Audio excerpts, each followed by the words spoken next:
Hi అండి. గోరింటాకు చూసినప్పుడల్లా నాకు మా అమ్మాయే గుర్తొస్తుంది. మా అమ్మాయికి గోరింటాకు అంటే ఎంత భయమో ఈ వీడియో చూస్తూ అనుకుంటుంది, నేను బతికిపోయానురా బాబు అని.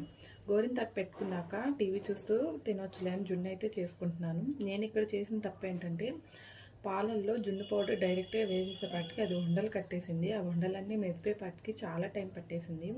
నేను గోరింటాకు పెట్టుకుని అలా కూర్చుంటే చాలు, నాకు ఎవరో ఒకరు ఏదో పని చెబుతారు, లేదంటేనేమో ఎవరో ఒకరు ఇంటికి వస్తారు, వెంబడే కాళ్ళు కడిగేయాల్సి వస్తుంది.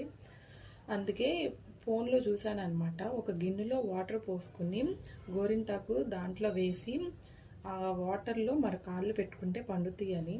నేను కూడా ఇదేదో పనికొచ్చేటట్టుంది అని ట్రై చేశాను. గోరింటాకు అయితే బాగానే పండింది, కానీ ఆ వాటర్లో కాళ్ళు 3 అవర్స్ పెట్టినా నాకు ఏమాత్రం కూతి కూడా కలర్ రాలేదు. నేను మళ్ళీ కాళ్ళకి పెట్టుకున్నాను అనమాట. 1 అవరే ఉంచాను, బాగా పండిపోయింది. అలాగే జున్ను కూడా